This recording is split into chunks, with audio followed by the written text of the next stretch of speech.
ये जो आप गोल बॉक्स देख रहे हैं ये असल में गोल नहीं है, ये टेक्स्ट बॉक्स लेकर के इसमें टेक्स्ट डाल करके इसको गोल बनाया गया है। आप कभी भूले से भी ये सोच करके ग्राफिक बॉक्स का गोल बॉक्स का इस्तेमाल ना करें, क्योंकि इस ग्राफिक बॉक्स में कर्सर हमारा नहीं आता, इसमें कुछ हम टाइप नहीं कर सकते हैं, कुछ टेक्स्ट नहीं डाल सकते हैं, तो इसके लिए टेक्स्ट बॉक्स का इस्तेमाल किया जाता है। तो चलिए हम इसको यहाँ से डिलीट कर देते हैं और एक नया बॉक्स आपको बना करके दिखाते हैं। यहाँ से चलिए हम एक नया टेक्स्ट बॉक्स ले चुके हैं, यहाँ से हम कॉपी पेस्ट कर लेते हैं। ये देखिए हमारे इसमें टेक्स्ट भी आ चुका है।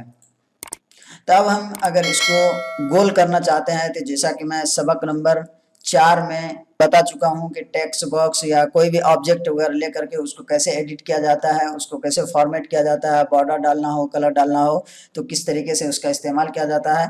तो आप अगर सबक नंबर 4 नहीं देखे हैं तो डिस्क्रिप्शन में उसका लिंक दे दिया गया है, सबक नंबर 4 देख करके आसानी के साथ समझ सकते हैं। तो चलिए हम यहाँ फिर एक बार इस्तेमाल करके दिखाते हैं कि इस बॉक्स को सबसे पहले हम सिलेक्ट कर लेते हैं और उसके बाद फॉर्मेट मेनू में आकर के यहाँ ऑब्जेक्ट पे जैसे क्लिक करेंगे एक डायलॉग बॉक्स हमारे सामने खुल करके आएगा।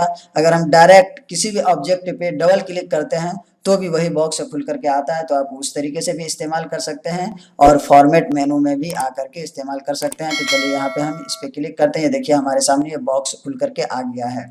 इसमें तमाम वही तफसीलात है जिसके बारे में मैं सबक नंबर 4 में बात कर चुका हूँ, उसको आप देख करके आसानी के साथ समझ सकते हैं। जैसे बॉन्ड, इसमें सिर्फ बात करनी मुझे एलिप्टिकल टूल के बारे में।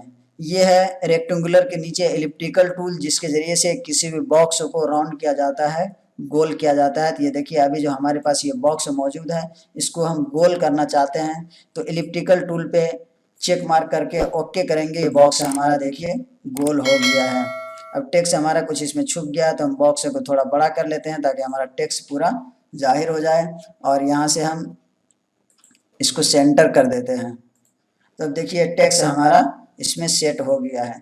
इस तरीके से आसानी के साथ कोई भी बॉक्स को हम ले करके गोल बॉक्स बना करके उसमें कॉल वगैरह नकल कर सकते हैं। अब इस